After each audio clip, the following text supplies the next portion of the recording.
Hello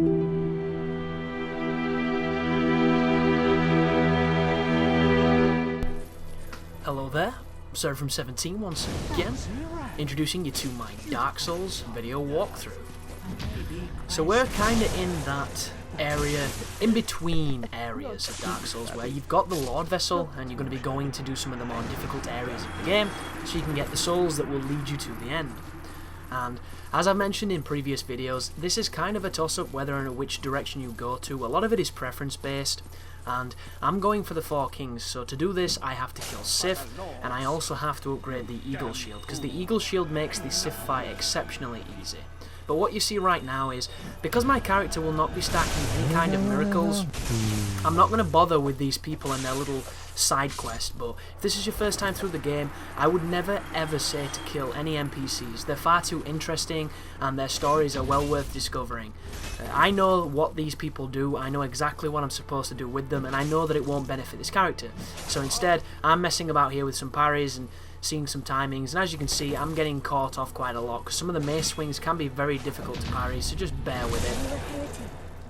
This is just me messing around, and I would actually say if you want to kill these people, aggro all of them, and then practice taking on a bunch of people attacking you at the same time, because it's just going to make you a better player. It's going to make you better at parrying under pressure, it's going to make you better at handling multiple targets, and while it is not a good reference of what the PvP aspect of the game is like, it's definitely going to help.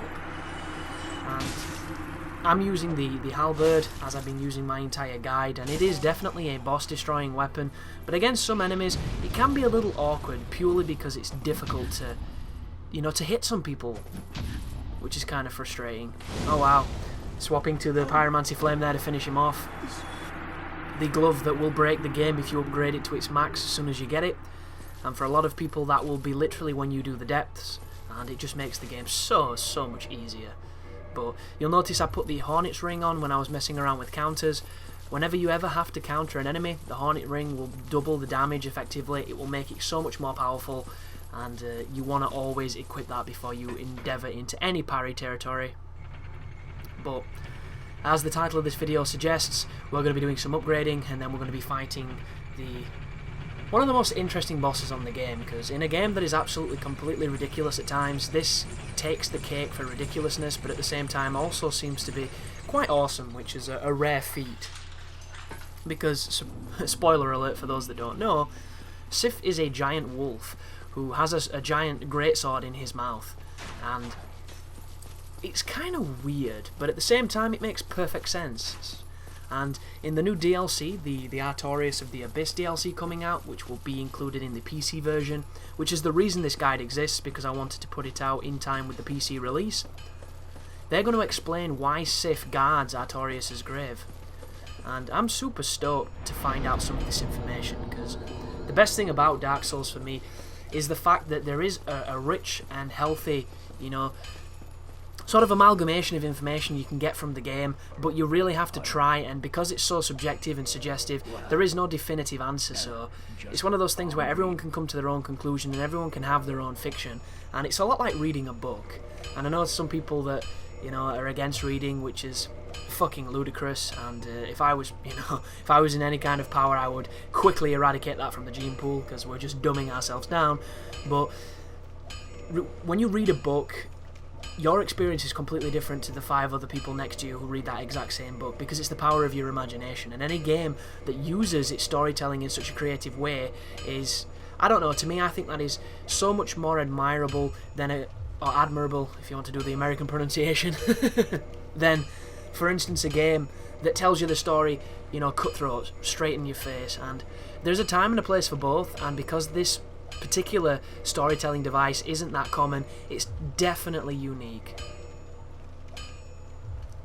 But you'll notice I've just given Andre the very large ember, which is the one we got when we were down in Lou Londo, and it's going to enable me to upgrade the weapons and shields from +10 to +15, and you'll notice I now have a +10 Eagle Shield, but I don't think I have the components to put it any higher than this. So this moment right now is me thinking, will I be okay with a +10 shield against Sif? And the answer is yes. But because I'm one of those type of people that prefers to over-prepare than to, you know, under-prepare or underthink something on a game, I will generally take the long route to get things done, because I don't like failing, and I do believe that if you know, rehearse / practice / you know, plan your attack before you go in, you stand a much better chance. And this is the Prowling Demon I should have killed earlier. I was actually surprised he was still here. So now I'm showing you the overpoweredness of this shield combined with this halberd. As I miss, which should have been a direct hit, but the hit detection on this game makes Treyarch look like masters. But not so much a guide video, this one, as in an amenity video. Because I'm going to be showing you some fundamentals, really, of the Dark Souls experience that if you don't know, you need to learn pretty quickly, or you're going to have a rougher time than you would normally. Here we are, anyhow, back into the Darkroot Garden. And you've done this path numerous times now, depending on how much farming you've been doing. And you shouldn't really have any issue on here. The only thing that I would mention is this section here. Sometimes when you're using a weapon you're not used to, or a weapon you've never seen some attacks with, just be careful, because the animation frames of some of the attacks can be quite large, and they do carry you a significant distance with the momentum of what you're doing. So for instance, when I do certain swipes with this halberd, my character moves while he does it, because the animation is, you know, committing to this movement to do this attack. And if you're on a platform that cannot accommodate that movement, you can fall off and die. And I'd like to say that this is something that's never happened to me, but I'm just straight up lying if I do. Because it happens far too frequently, because Dark Souls hates you, and it wants you to die in every conceivable way. And the last time it happened to me on this character was when I was recording the guide, and I was in the Tomb of the Giants. I ran up to an enemy, and as the enemy was spawning, there's almost an invisible wall around them, a barrier that can influence your character. And it can be annoying. And when you combine this barrier with the attack pattern of this weapon, I swung at this enemy, and because of this barrier, it forced me to the right as I did the swing. It was a very exaggerated swing, and the swing carried me directly off the edge, and I fell to my death. So, it's it's Dark Souls, baby, but it's really annoying, and there's no real way to avoid it. Sometimes it just happens. But for anybody that came to this area and only used it to farm like I did in this guide, and then you just carried on the game, you know, following pretty much what I do to the T, you will not have explored this place too widely. Unless you copied everything I did, because I have the Hornet's Ring, which means I went into Sif's domain. And if you're wondering what that guy's doing there, the mage can actually heal people. Anybody in that radius will get a heal. So I come up to him and backstab him for his trouble, and fight this invisible guy, who is probably the most annoying one, because he has the fastest attacks, he likes to backstab, and sometimes he doesn't do anything. He'll let you get really close to him, you go to attack, and then he evades you. He can be a bit of a nuisance to fight, because he's wearing the fog ring. Anybody that played this game in the early iterations before the patch, you couldn't actually lock onto those people. And I don't know what From Software was thinking with that, because magic users are fucked. Like, it's stuff like that made pyromancies, you know, made these advanced pyromancers learn how to throw the spells without lock on, because if you fought a fog ring, dude, you were screwed. You really were.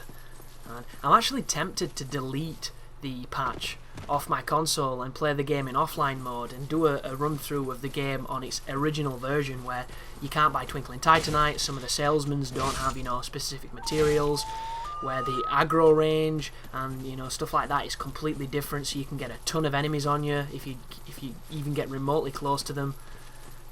And some of the shields were different as well, like there's a specific shield you get by using a boss soul, which apparently scaled with your statistics and did massive damage. And I missed out on all these unique iterations of the game because I wasn't there at the beginning. And I don't think they'll, you know, present an unpatched version of the game for the PC and then patch it, because that to me sounds counterintuitive. The one thing I will mention is From Software are not PC developers, so they do not know how to develop things, and I can hear a hoover, and if it's coming through on the mic, I'm going to get really pissed off. Sorry about that, guys. I have absolutely no idea what I was talking about, because 20 minutes have passed since the hoover stopped. Or started. But this is the Great Grey Wolf Sif. And And the trick to this boss fight is to stay beneath him. If you can get underneath Sif while he does his attacks, you can get a lot of cheap hits off on him, and he's not too bad. A couple things to bear in mind. There is one move where he rotates 2 circles and does a staggering amount of damage. And it's the move that a lot of people are going to find out early on and hate. But it can be completely blocked, you just have to make sure you have your block up, and this is it. There's the swing, that's the one. Did you see how much stamina it took off? That is the stability of this shield. Right there, I should have died. I'm not too sure how I didn't.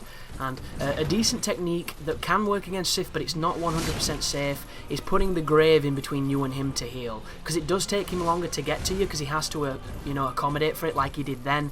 But be under no illusions, his sword has some wicked reach and can hit you through surfaces, so be very, very careful. If you have an upgraded Pyromancy glove for this fight, Sif will die very quickly because it hurts him immensely. There's no stamina, so you can spam it. And yeah, if you have a good weapon like the one I'm using, or just any decent weapon at this point, you should have no trouble with that. The main important factor is have a high stability shield. High stability equals victory. Thanks for watching, and you take care now.